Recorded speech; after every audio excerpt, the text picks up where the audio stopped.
What's going on, guys? It is JSnake here, and today, guys, I am bringing you another video. And in this video, we're going to be highlighting the things that are pretty much wrong with Modern Warfare 2 and how they could be fixed in Modern Warfare 2 Remastered. Now, guys, before we actually get into this video, make sure you are subscribed to the channel with those post notifications turned on so you can be notified every single time I do upload a new video. But with that being said, guys, let's get right into this video. So before I start to point out any of the things that I do think are wrong with Modern Warfare 2, I by no means think Modern Warfare 2 is a bad game. You guys obviously know that I do love Modern Warfare 2. If you've seen some of my previous videos, it is pretty much one of my favorite Call of Duty games, one of my favorite video games of all time. And by no means am I saying Modern Warfare 2 was this, bad game, and I'm not trying to hate on it, but, nothing is perfect, and obviously Modern Warfare 2 did have a few flaws that should be pointed out, because even though, yes, like I said, it was a great game, a lot of people, when they think of this game, think it was perfect and it had nothing wrong with it. And they're kind of just on this nostalgic train, and they don't necessarily, are able to remember the bad parts because, the game came out so long ago, people don't really play it as much anymore, and you're not going to really know about these bad things anymore just because you only remember the good things. It's just like human nature.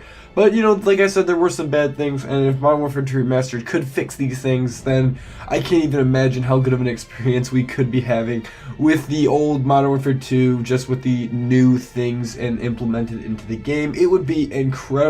I can't even imagine. Anyways, guys, the first thing I do want to talk about on this list, I'm sure most of you know it. This is actually one thing a lot of people do remember. A lot of these things I'm going to talk about, people don't necessarily remember as much, but a lot of people know that noob tubing is incredibly annoying in Modern Warfare 2. So I'm sure all of you know what noob tubing is. I mean, it's obviously using the grenade launcher attachment on your rifle, and it's just causing absolute hell for the other team. A lot of people like to get a noob tube and shoot it right at the beginning of the game. There was no spawn protection, so you could essentially just shoot the noob tube somewhere near the enemy spawn and maybe start the game up with a couple of kills. Sometimes people would even kill most or even the entire team, and it's incredibly annoying. I mean, the noob tube shot very, very fast, and it had a huge splash radius on it, and it killed people, basically instantly. If you were anywhere within like 20 meters or something of the actual explosion, you either got severely hurt or you died, straight up died from the noob tube. I'm actually going to read you some quotes about what people have said about noob tubing from the Top 10's website, and the first one is that I don't like to die quickly. I actually want to play with people who are willing to play fair. No game is perfect. I like MW2 very much, but noob tubing, come on guys, grow up. Another one says, the only time it is acceptable to noob tube is when there are campers and quick scopers because I hate them more. So it's kind of like a little troll play on it. Future FPS games should learn from Modern Warfare 2, put away the noob tubes, and the majority of the players will be happy. And another guy says, an unbelievable way to play the game. Even people who noob tube themselves think it is kind of ridiculous. No one really actually likes it, but a lot of people just do it because it's a very easy and cheesy playstyle to actually have, is just run around with a noob tube. I mean, and yes, even though it is annoying, it is a incredibly effective way to play the game, especially if you're trying to get to your streaks very fast. You can get a Harrier within like 10 seconds of the game starting if you're lucky. Now, in my opinion, what needs to be done to fix noob tubing is that they need to decrease the splash radius of, obviously, the explosion from the noob tube. I think it is too much. I honestly don't understand why it's that big. It's kind of funny because like the actual explosion itself is not as big as the actual radius of the kill, so it's kind of weird. I don't know, I feel like it's too much. I mean, I know a grenade does have quite a blast radius on it, but regardless, I mean, this is like a nuclear bomb exploding. It's kind of insane. Another thing I think they should do is decrease the speed at which you can actually reload and fire it, because yeah, noob tubing, it's not, you can't just reload instantly, but you can reload pretty darn fast. So I feel like they should make it a little bit longer. Battlefield 5, I know they don't have the same grenade launcher attachment, but in Battlefield 5, the grenade launcher, like the little infantry held one, is actually like a pretty good example of this. You can't just spam it. It does take a minute to reload. It's kind of like a musket to a degree, actually. Doesn't take as long as to reload as a musket, but it definitely, it's not something you can just spam really fast. I feel like, they need to make it a little bit longer, the reload time for noob tubing, because you can do it relatively quickly on a pretty fast basis. And the most important thing that needs to be done to counter noob tubing is pretty much they need to add an initial round or game spawn in protection. Now, what I mean by this is not every time you die and spawn in, You know, you have the spawn protection, because that'd obviously be incredibly overpowered. There would be basically no way to spawn trap or anything. But I'm talking when like the game first starts, when there's the timer and everything, or around, that you can't just instantly kill an entire team with a noob tube. There should be like a 5 or 10 second spawn protection depending on the map. 5 seconds is probably something that would be better. You know, just a way for people to not get stuck in the spawn right away. And in some cases, noob tubers are able to very accurately predict the kind of spawn rate of people. And they can keep people there for 10 seconds, which is actually a lot of time just by noob tubing. If you get a coordinated team of noob tubers, I know this sounds stupid, but yes, it is a thing, then you're pretty much screwed. I mean, you're going to be stuck there for a while. So some sort of small spawn protection at the beginning of a game would be quite nice and would help this so much more. The next thing I do want to talk about is the kill streaks in Modern Warfare 2. And I'm not saying they were bad. In fact, I'm saying the exact opposite.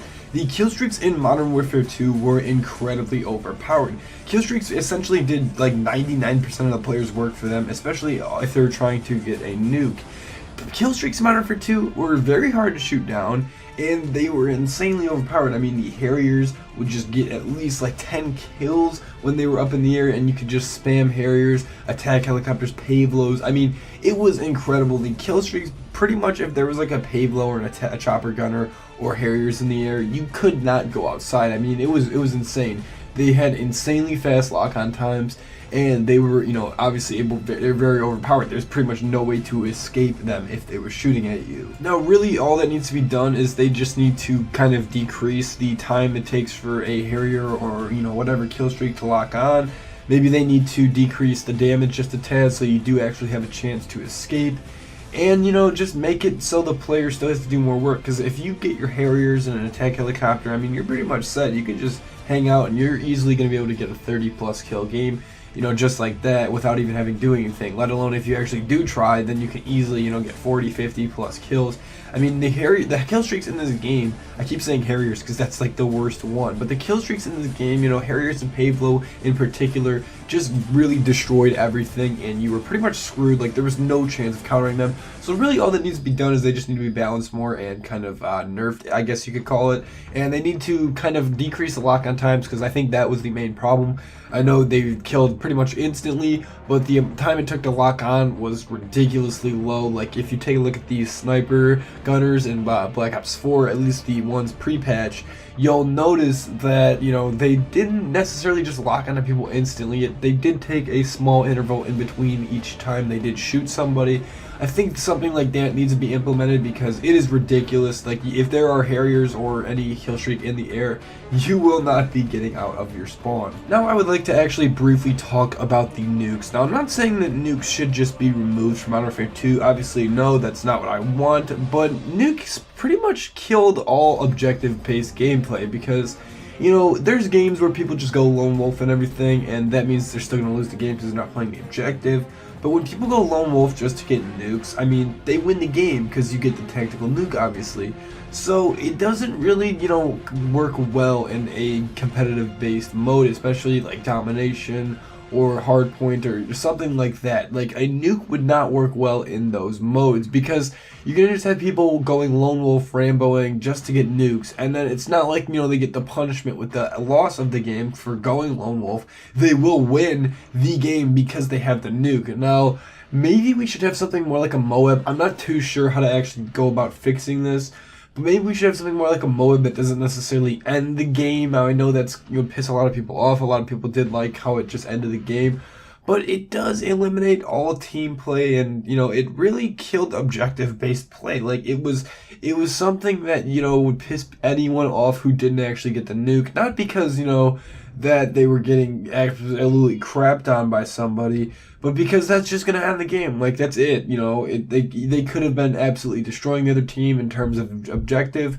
but just because some guy got a nuke, they lose the game. Like, it's kind of ridiculous if you do think about it. I know a lot of people are nostalgic from the nuke, but maybe something more like a Moab would actually work better. Now, those are the main things that I did want to talk about. Obviously, there's a lot of stuff. I'm going to actually give a list of what stuff should, you know, be fixed. I'm not going to go too in-depth with it because there is quite a bit. But honestly, we should obviously change stopping power in terms of how it actually kills and how you're handicapped if you don't use it. Danger Close, one-man army, and grenade launchers, obviously, like I said, not just the noob tubes, just kind of all launchers to a degree are pretty ridiculous with their blast radius. Commando, Last Stand, Sitrep Pro, and the insanely loud footsteps, and the death streaks. Now, by no means, like I said, am I trying to crap on Modern Warfare 2. Like I said, it was an insanely good game, but there are a few things that need to be changed for the game to be even better, a few things that kind of ruin the experience a little bit, and hopefully you guys understand these. Guys, if you have any other suggestions or you do disagree with something I did say, please leave a comment. I am curious to read it. It's always cool to see what you guys actually think and have to say about what I say in the videos, or your own opinion on, what's wrong with, for example, Modern Warfare 2. Anyways, guys, that's it for this video. Hopefully you did enjoy it, and I hope you guys all have a good day. Anyways, peace.